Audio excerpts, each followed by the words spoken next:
Bonjour, docteur James Kokou Amanglo. Bonjour. Voilà, vous êtes le maire de la commune du Golfe 2. Ça fait un bon moment, vous avez entamé vos activités. Qu'est-ce qu'on peut retenir aujourd'hui, après plus d'un an d'exercice Donc, de qu'est-ce vos qu'on peut activités? retenir? Je crois que, pour être honnête, c'est beaucoup plus la connaissance du terrain, la maîtrise, l'analyse et la maîtrise des défis à relever. Les potentialités économiques de notre commune, on les connaît, les défis, on les connaît. Donc, on a réfléchi suffisamment là-dessus, avec l'accompagnement de la tutelle. Je peux dire que sur ce plan, on est au point. Mais en plus de cette connaissance qui était essentielle, on a fait quelques petites actions. On a fait, disons, le repopulage léger de certaines rues, une dizaine de la commune, mais des rues stratégiques. Nous avons pris en charge pour la rentrée scolaire des établissements à réhabiliter parce que beaucoup des établissements publics du préscolaire et du primaire sont dans un état de délabrement avancé. On a étudié, mais on a pris en compte un certain nombre d'entre eux et je crois que cette année, la suite se fera. La rentrée également avec le Covid, il y a beaucoup de nos compatriotes qui sont en difficulté. Ça s'est ressenti au niveau de la rentrée scolaire des enfants. Une semaine après, on a vu ces enfants qui n'avaient pas ni cahier, ni ardoise, ni bic. On a fait un petit geste également dans tous les établissements publics et un peu confessionnels. La dernière chose qu'on a eu encore à faire, qui est à l'actif de la population, c'est le projet Golfe 2 solidaire et propre, lié au coronavirus. Les vulnérables sont devenus plus nombreux et plus affaiblis. On a élaboré ce projet toujours avec l'accompagnement de la population. On a récolté quelque chose, on est allé remettre des kits alimentaires aux démunis que nous avons identifiés dans notre territoire. Légèrement certains de dehors qui ont appris ce qu'on faisait, qui également nous ont sollicité pour nous dire qu'ils sont en difficulté, on est allé les aider. Cela étant fait, il y a encore un jeune, il me surprend toujours, qui nous a apporté encore quelque chose qu'on va encore dans cette semaine, la semaine prochaine, et encore aller voir certains qui sont en difficulté, le leur donner. Il reste maintenant une partie de ce qu'on a récolté et qui va servir à équiper les CDQ, les associations pour l'entretien de la salubrité dans les communes. Voilà en gros résumé ce qu'on a pu faire, mais on a été beaucoup formés. Ça nous a permis de comprendre mieux et de faire en sorte que la cohésion, l'expertise nécessaire pour faire le travail soit à la hauteur. Voilà, le Togo a entamé la décentralisation, ça n'a pas fait longtemps. Vous travaillez, vous venez de le dire. On vous sent beaucoup sur le terrain. Vous sentez le besoin? Non, être sur le terrain, c'est ça l'essentiel de la décentralisation. C'est le rapprocher l'administration de la base. Et il faut être sur le terrain, il faut être en contact avec les populations.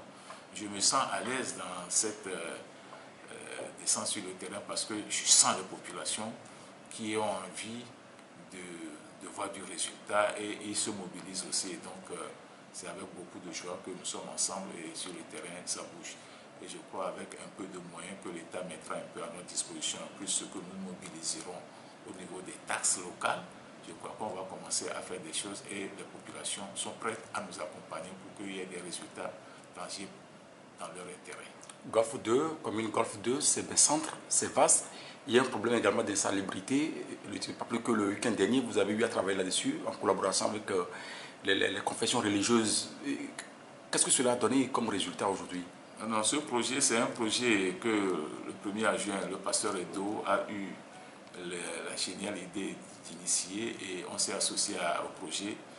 Moi, ça m'a fait énormément plaisir, j'étais très heureux. Et on a travaillé, et il y avait du monde, les pasteurs, les fidèles, ils se sont donnés et ce qu'on a tiré comme conclusion, c'est qu'il faut s'inspirer de ces genres d'activités pour que tous les quartiers, là où il y a un défi comme ça d'insalubrité à relever, qu'on se mobilise et qu'on le fasse. Les élections locales ont eu lieu, ça fait plus d'une année, vous êtes installé, les difficultés n'en manquent pas. Les difficultés, oui, il y en a, mais ce qui est essentiel, c'est d'abord, on dit, mon peuple périt faute de connaissances. Et on a commencé par la formation. Nous étions à Kara, nous étions à Palimé, nous en avons fait en interne ici. Et il y a beaucoup d'associations qui nous sollicitent pour nous accompagner, pour nous appuyer. Hier encore, nous étions avec une ONG centre Africa Obota, qui était venu nous solliciter parce que sur les 117 communes du Togo, on a sélectionné 10 communes. Nous avons eu cette chance d'être parmi les 10 communes retenues, et dans le Grand Lomé, la commune du Golfe 2 a été retenue. C'est une ONG financée par le gouvernement américain pour pouvoir nous mettre en orbite, en pointe dans la décentralisation. Donc hier, on était ici avec l'équipe de l'ONG au Centre Obota Africa du Togo. Il y a l'USAID Amplify PF qui nous forme, qui nous a formés, et je crois que nous sommes également sous leur loupe. Et on a assez d'opportunités, et si on s'organise, je veux s'organiser, ça veut dire que nous, les conseillers, l'administration et les populations, si on s'organise, on a beaucoup de chance pour que la commune du Golfe 2 soit une commune pilote, pourquoi pas pour les autres et pour le bénéfice des populations. Vous avez promis être l'une des meilleures communes dans le Grand Lomé. Vous confirmez? Oui. Bon, c'est notre souhait, et je crois que c'est également le vœu de l'autorité. Honnêtement, il faut le dire, la commune du Golfe 2 est la zone la plus structurée, la plus urbanisée, plus ou moins modernisée, si le mot est permis, du Grand Lomé. Alors, il faut l'affirmer, l'amplifier. Il y a des rues stratégiques autour de 25 km, si on les met en... J'ai eu la chance avec... il y a un de nos techniciens qui allait sur le terrain, et j'ai vu que c'est une commune avec un peu d'ingéniosité, l'accompagnement de l'autorité, la mobilisation des populations. C'est une commune qui peut servir d'exemple à l'interne comme pour les gens de l'extérieur. Nous avons cette chance. Il faut, quand on a une opportunité, quand on en prend conscience et on s'organise, ça devient réalité. Nous sommes en janvier 2021. Certainement que vous avez des perspectives pour cette année. Non, pour cette année, nous avons adopté notre budget. Il est modeste, c'est vrai, mais avec une marge de progression. Ensuite, pour le premier trimestre, nous avons des urgences. L'urgence pour nous constitue toujours la salubrité. La salubrité publique, le civisme fiscal. Donc, nous sommes en train de peaufiner les opérations de balayage des avenues, de ramassage des ordures ménagères, de destruction des dépotoirs sauvages. Ce premier trimestre, nous allons peaufiner, finaliser ce projet-là avec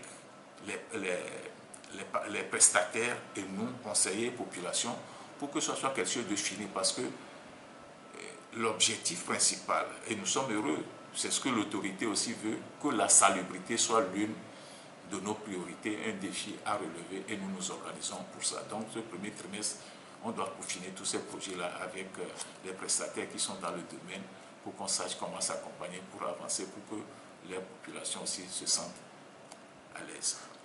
La deuxième chose, c'est le potentiel économique de la commune.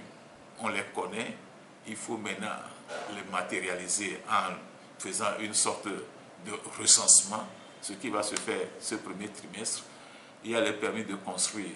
Ce n'est pas pour déranger les gens, comme on dit, mais c'est pour que les constructions soient scientifiquement, fonctionnellement faites, pour que ça donne une sorte d'harmonie et que la fonctionnalité soit là.